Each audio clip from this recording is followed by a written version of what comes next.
Página 69. A sabedoria antiga, a ciência secreta ou iniciação esotérica, tudo aquilo que foi e ainda é cultivo espiritual, a base de moral, de amor e de revelação, desde remotos tempos prega a necessidade de consciência cósmica, ou consciência unitária, isto é, que de uma unidade fundamental, chamada Deus, tudo deriva, tudo nela tem sustentação e nele tudo alcança a sagrada finalidade. Esta excelsa doutrina que o Cristo veio confirmar e estender sobre toda a carne com o seu batismo de Espírito, vive proclamando que cada qual tem em si o reino do céu e que, consequentemente, esse reino do céu não virá com mostras exteriores, não virá de fora, mas terá que ser erigido no íntimo de cada criatura, pelos esforços da própria criatura. E como todas as grandes revelações tiveram fundamento numa lei de harmonia, de moral divina, segue-se que jamais poderia alguém alcançar a plenitude psíquica, o grau crístico, sem palmilhar a vida nos âmbitos dessa mesma lei divina. Em sã verdade, realidade ou consciência, todos deveriam pensar, sentir e agir conforme a lei de Deus ensina e concita. Porém, como os homens costumam perder-se nos dédalos da confusão, porque orgulhos e egoísmos sonhem poder mais do que a simplicidade e a humildade, eis que o mundo se enche de idolatrias, de formalismos e de superstições. Aquela cultura espiritual, que deverá ser a base de moral, de amor e de revelação, passa então a ser a base de cleresias comercialistas, realmente pagãs, porque empanturradas de simulacros, de meios materiais que iludem e que beneficiam materialmente aos que transformam as coisas da fé em meio de vida. Assim sendo, em nome de Deus, do Cristo e da religião, medram na terra inteira aquelas práticas que aberram contra a mesma lei de Deus, o alicerce de todas as grandes revelações. É de pasmar, irmãos, como acontecem certas coisas no vosso e no nosso pobre mundinho. É de estranhar como se apegam as criaturas, os filhos de Deus, a todas quantas mentiras e idolatrias lhes são apresentadas, desde que em nome de Deus, do Cristo e da religião. Deveriam, pelo menos, procurar a inteligência da lei para saber o que ela de fato contém, para servir de crisol, de juiz sobre as religiões, ou sobre aquilo que inventam certos homens e chamam de religião, para terem ali um meio de vida, o seu comércio. Isso, entretanto, não acontece, porque as gentes vão seguindo a tudo quanto aparece, vão atendendo a todas as idolatrias, vão se curvando a todos os simulacros, vão comprando superstições e ignorâncias, vão cultivando a mentira no lugar da verdade, vão traindo o maior dos deveres. E tanto aprendem a olhar para fora, a cultivar idolatrias, que se esquecem de que são partículas de Deus, de que trazem no imo as virtudes que desabrochadas, desenvolvidas, resultarão em luz, glória e poder. Não procuram amar a Deus em espírito e verdade, que é como se pode amar a Deus acima de todas as coisas. Pelo contrário, adoram vestes fingidas, paus e pedras, salamaleques e toda a sorte de invencionismos humanos comprometedores. Não se lembram de que é inútil pretender agradar a Deus quando não se respeita e ama os semelhantes. Olvidam a obrigação de exemplificar a verdade e o bem, enquanto se aplicam aos cultos formais e desprezam os mandamentos da lei, aqueles 9 que se seguem ao primeiro, todos eles contendo ordens a bem da verdadeira fraternidade. Pelo contrário, pois aqueles mesmos que engendram cleresias pagãs, que vivem de vender simulações, eles mesmos se intitulam ministros de Deus, agravando tremendamente a própria situação e a dos irmãos, aos quais iludem e desencaminham. Não atendem à revelação, ao instrumento divino de advertência, ilustração e consolo, porque a idolatria os consumiu, tornou-os cegos ao batismo de Espírito, a graça trazida por Jesus Cristo para toda a carne. Eis o retrato da humanidade depois do 4º século, quando a excelsa doutrina do caminho do Senhor foi corrompida, para que vingasse aquilo que Roma forjou e que começou a impor ao mundo ocidental em nome de Deus, do Cristo e da religião. E como tal, e como não poderia deixar de ser, pululam pelo mundo aos milhões aqueles que, viciados no erro, fanatizados pela idolatria, vão mergulhando nas trevas, vão repetindo crimes, e tudo isso enquanto pensam que estão sendo verdadeiros, fiéis a Deus e merecedores de galardões espirituais no após-morte. A terra está cheia de idolatrias. A humanidade está mergulhada nos mais repelentes paganismos. E o pior, para todos os efeitos, é que tais paganismos e idolatrias se acreditam a verdadeira religião, aquela que tem inicial maiúscula. Fará alguém, todavia, que a lei de Deus seja revogada?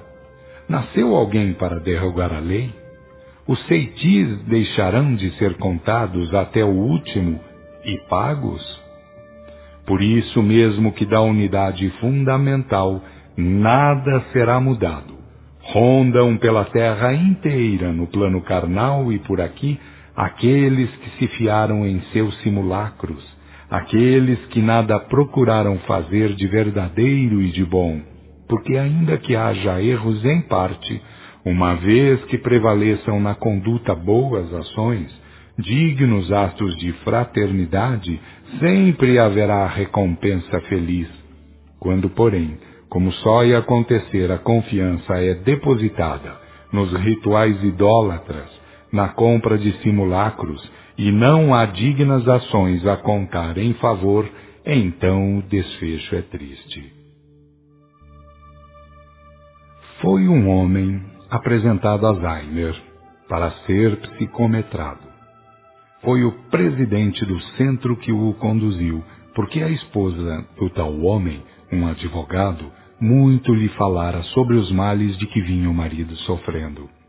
Vamos ver, disse o presidente a Zainer, o que ocorre aqui com o nosso doutor.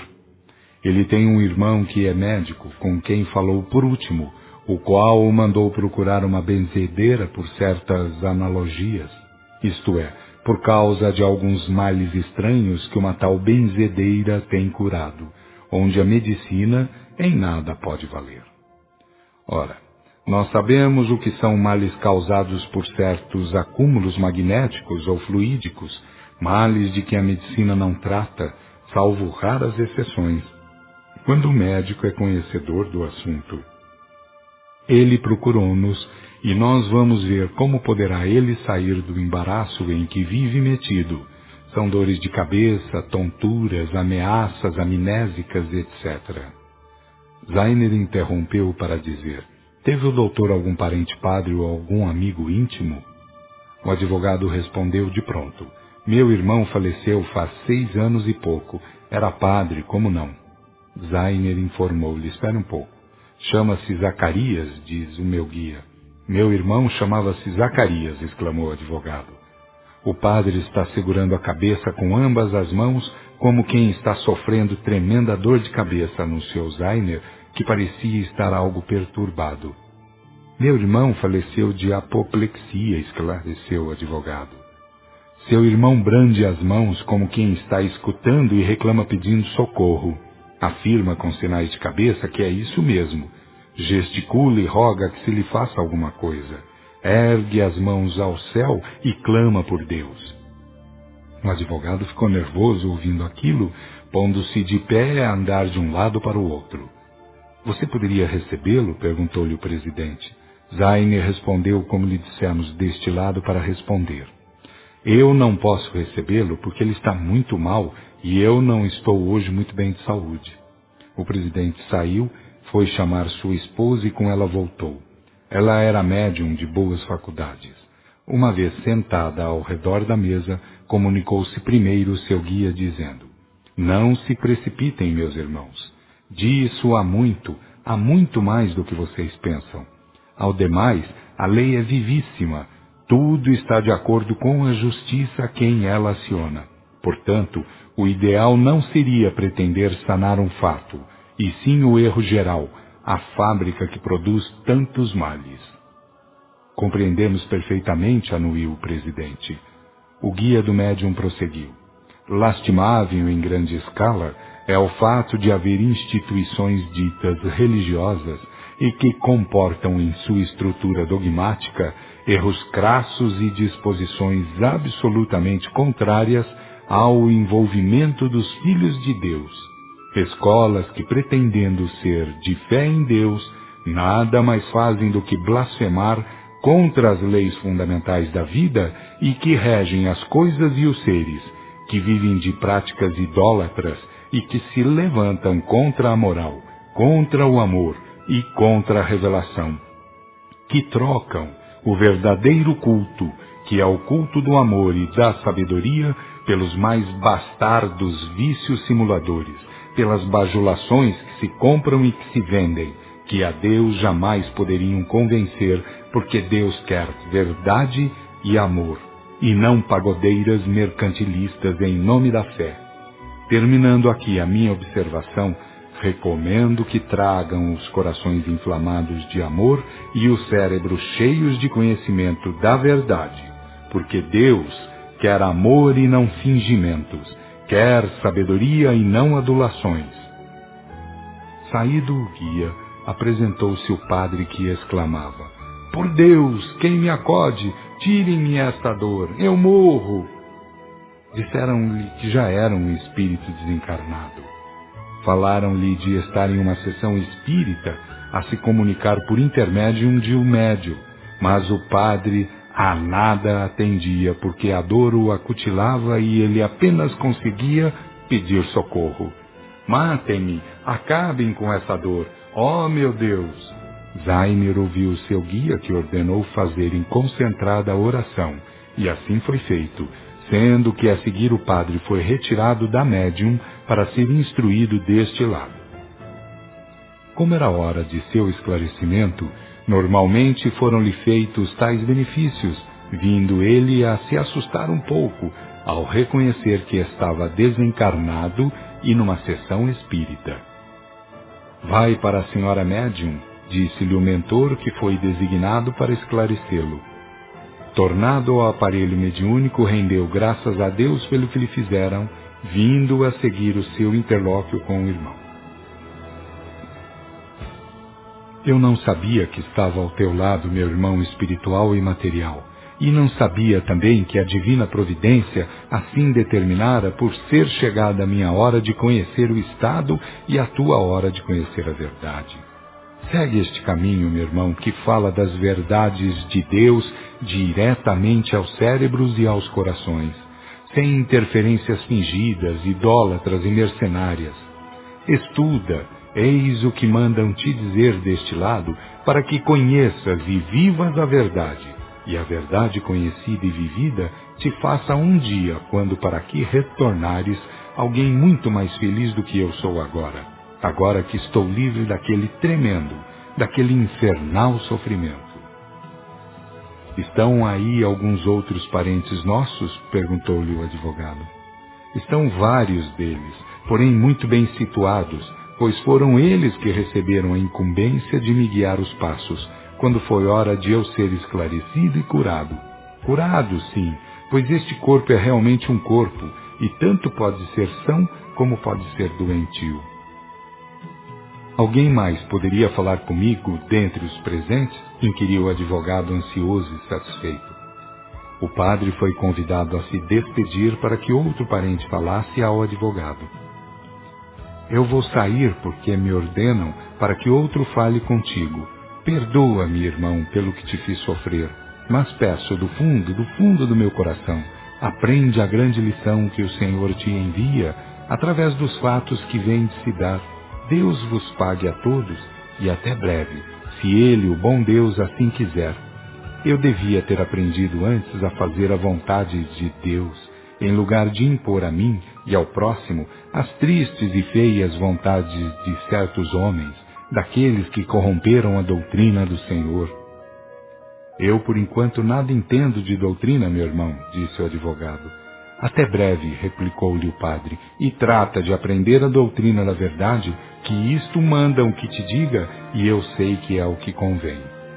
Saído ele, veio uma nossa irmã progenitora de ambos, assim dizendo. Tome este aparelho, foi ela dizendo, enquanto meu coração de mãe sente júbilos celestiais. Meu filho, que ainda vives a vida carnal, desperta a todos os nossos para o conhecimento da verdade. Fala com desembaraço, com tolerância e com firmeza ao mesmo tempo, para que te faças o cicerone de muitos, para que os livre de tremendos contratempos no porvir, quando soar a hora do desencarne. Eu quis ter um filho médico, um filho padre e um filho advogado. Tive-os, bem sabes, meu filho, mas somente agora começo a me sentir feliz. Deixe-me chorar. Eu quero derramar lágrimas. Quero que elas digam ao bom Deus o quanto me sinto hoje feliz pelo fato de estar reparando alguns males que pratiquei sem saber, julgando que fazia a sua vontade.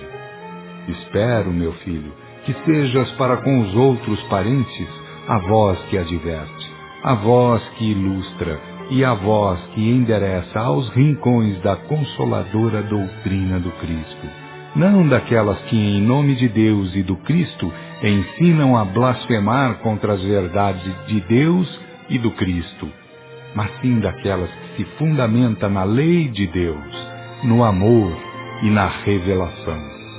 Até logo, e não ouvides a tua obrigação. Lembra-te, filho, que acaso não existe. Há em tudo isto a vontade de Deus que se impõe através das leis e dos acontecimentos, porque as leis fazem eclodir. Deus vos pague a todos. Deus vos guie os passos durante a vossa peregrinação pelos caminhos do mundo. Foi deveras o começo de uma gloriosa jornada para aquela família. Uns após outros foram vindo, foram entrando para a doutrina do Senhor.